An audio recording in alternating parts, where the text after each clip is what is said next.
Monsieur Ben Yahya, bonjour. Ben Yahya. Ben Yahya.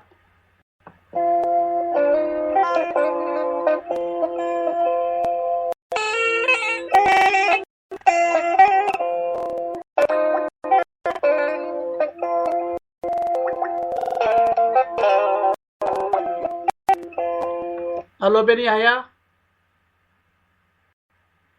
Monsieur Ben, je pense que votre micro est fermé.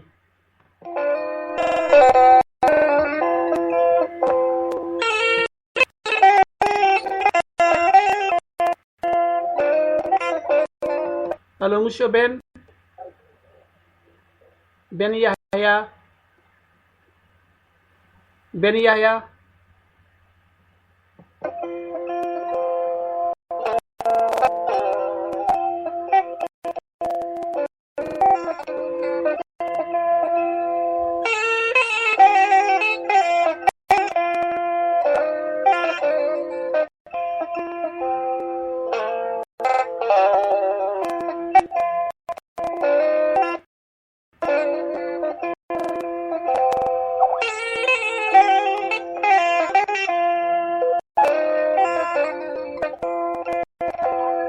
Monsieur Ben. Oui, allô, maintenant? Allô, bonjour. Vous êtes... Allô? Allô, Ben. Oui, bonsoir. Bonsoir. Voilà, votre émission démarre.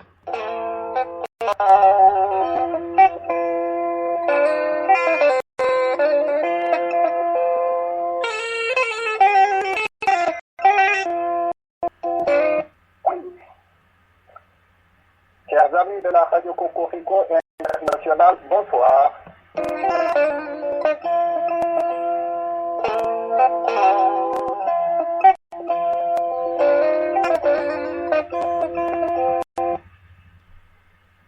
C'est votre ami Péner Yassi qui vous revient dans sa chronique hebdomadaire.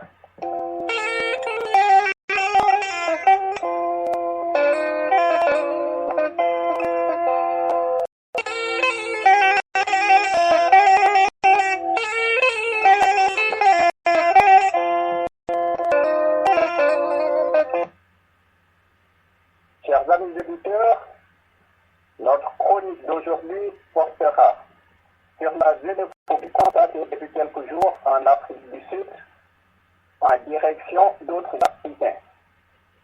Cependant, permettez-moi d'avoir tout d'abord une pensée pieuse pour ces centaines de victimes en traversant la Méditerranée pour rejoindre les côtes italiennes en partant de la Libye.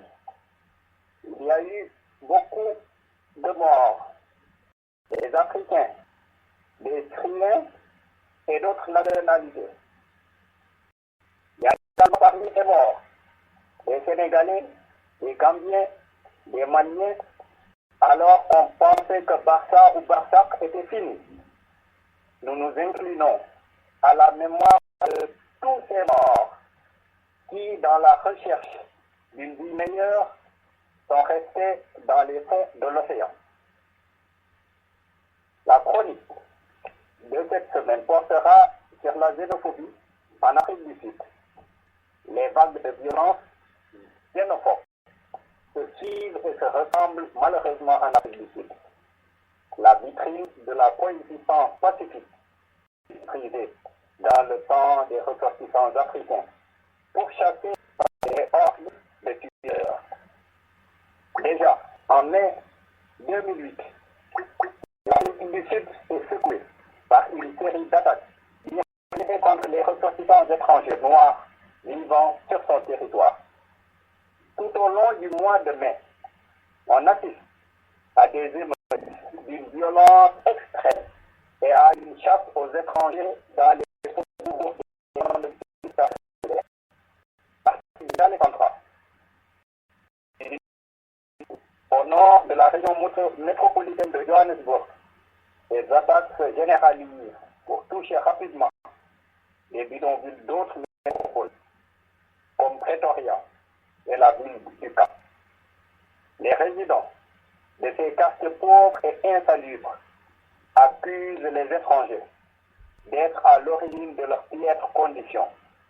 Ils accusent les Mozambicains, les Zimbabwéens, mais aussi les Congolais, les Malawites, les Français, la plupart ayant fui leur pays en proie à des tensions internes, de voler les emplois qui sont censés leur appartenir.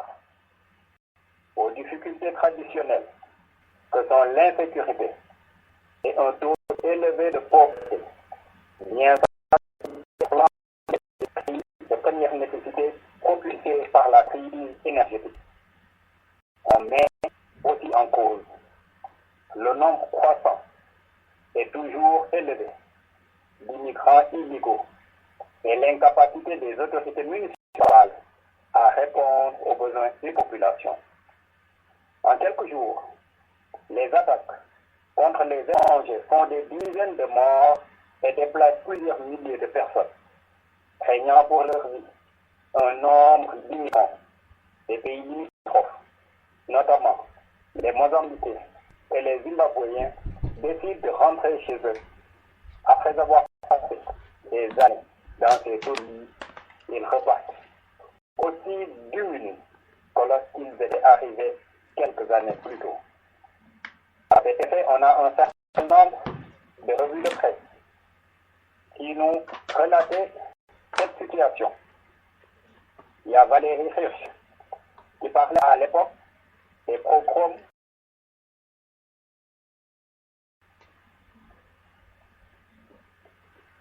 même si seulement 2 à 3% des criminels arrêtés par la police sont des étrangers, les Sud-Africains les rendent responsables de la forte criminalité. Même si l'apport de cette main-d'œuvre étrangère, souvent plus qualifiée et plus dynamique que les locaux, est positif pour l'économie sud-africaine, les pauvres les accusent d'être responsables du taux de chômage de 40%. Le gouvernement a toujours minimisé la crise au Zimbabwe, comme il minimise à présent le problème de la xénophobie. C'est un élément secondaire dans les attaques de ces derniers jours, estimé à l'époque le ministre de l'Intérieur, Noziwe Matipa Nakwela. Selon elle, les émeutiers sont des éléments criminels qui ont manipulé la population. Les attaques ont-elles été orchestrées pour déstabiliser l'Afrique du Sud, qui devait à l'époque accueillir la Coupe du Monde de football en 2010. Le président Thabo Mbeki a annoncé le lancement d'une enquête pour déterminer l'origine des émeutes. Ce passage était dans le journal Libération du 20 mai 2008. On a un autre témoignage de Fabienne Pompé qui parlait en substance que le président sud-africain était critiqué par la gestion des violences xénophobes. Elle écrivait en substance: plusieurs personnalités politiques proches du chef de l'État ont sous-entendu que les violences pourraient avoir été orchestrées par l'Inkatha, le parti Zulu. L'influence conseiller à la présidence, Essop Pahat, a de son côté mis en cause des forces d'extrême droite. Mais pour le centre de réflexion, Institute of Race Relations, la faute revient au gouvernement. Cette organisation indépendante dénonce l'incapacité des autorités à assurer la sécurité, à lutter contre la corruption, à fournir des emplois et des logements décents, ainsi qu'à maîtriser les flux migratoires. Le président Thabo Mbeki a plusieurs fois mentionné la xénophobie comme un problème auquel le propre pays devait s'attaquer. Il a appelé ses concitoyens à apprendre à vivre avec les immigrés zimbabwéens. Refusant de reconnaître la situation de crise au Zimbabwe, le chef de l'État n'a jamais jugé utile de donner un statut de réfugié aux migrants. La principale contribution du gouvernement à la gestion de l'immigration africaine a été le renforcement des patrouilles aux frontières, les rappels et les expulsions par train de milliers de clandestins. Ce passage se retrouve dans le journal Le Monde du 23 mai 2008. Il y a également un autre témoignage de Mario Roy, un journaliste canadien, qui parlait d'affrontements déraisonnables. Et il écrivait en substance: depuis la fin de l'apartheid, le revenu familial moyen a décru et l'écart entre riches, surtout blancs, et pauvres, surtout noirs, et chômeurs à hauteur de 23%, est considérablement élargi. À l'étage au-dessus encore, on retrouve donc les immigrés illégaux. Ils seraient en tout 5 millions sur une population de 45 millions de citoyens. S'ajoutant à l'équation, d'abord un soupçon de pensée magique. Hier, la classe politique sud-africaine cherchait désespérément un complot pour expliquer cet embrasement de la rue. Ensuite, la hausse soudaine du coût de l'alimentation. Enfin, la proximité du pire voisin qui voit, le malheureux Zimbabwe, que Robert Mugabe, toujours approché au pouvoir pour cause d'élections inachevées, a consciencieusement détruit. Il a précipité des hordes d'Afrique, des nation argentienne, selon le mot du prix nouvelle de la paix d'Edmund, utilisé pour décrire une Afrique du Sud ouverte et multiculturelle. Car ce sont surtout eux, les Zimbabwéens. Ils sont peut-être 2 millions, peut-être 3, à vivre aujourd'hui dans la marge de la société sud-africaine, qui sont déclarés coupables de la criminalité, du chômage, de la misère, à eux et celle des autres. Ce sont surtout eux qui ne veulent plus s'accommoder et qui font les frais de toute cette déraison. Cet extrait est du journal La Presse du Québec, daté du 21 mai 2008. En ce moment, ce que l'on a constaté ces jours-ci, ces semaines dernières, est une insulte à la mémoire de Madiba. Les violences contre les étrangers ont déjà causé des morts et créé la psychose dans le pays. Après un temps de silence relatif, les autorités politiques du pays ont réagi vigoureusement. Le chef de l'État, Jacob Zuma, a annulé ses voyages en Indonésie.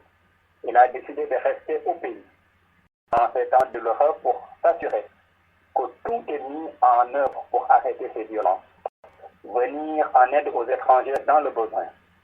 Ces actes xénophobes, faut-il le rappeler, ne sont pas une première donc dans ce pays.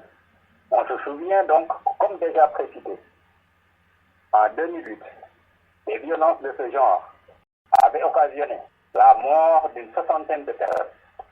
Ces plaies, à peine cicatrisées, voilà le pays de Mandela qui retombe dans la terre.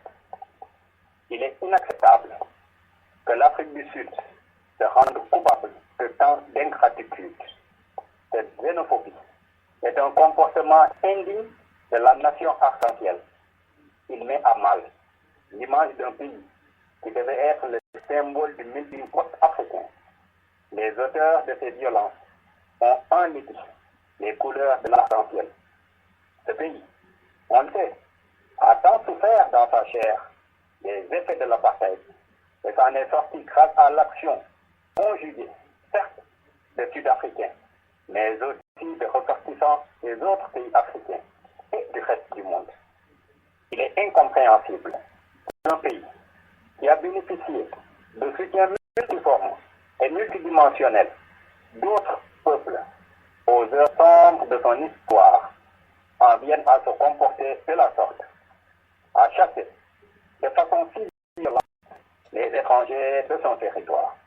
Le peuple sud-africain, qui sait ce que veut dire l'exclusion, la violence contre un groupe d'hommes, devait plutôt être le chantre de la lutte contre le racisme, la xénophobie et toutes les formes de violence des êtres humains. Il est encore inacceptable que l'Afrique du Sud se rende coupable de tant d'ingratitude et d'une telle barbarie. Ceux qui sont battus aux côtés du peuple sud-africain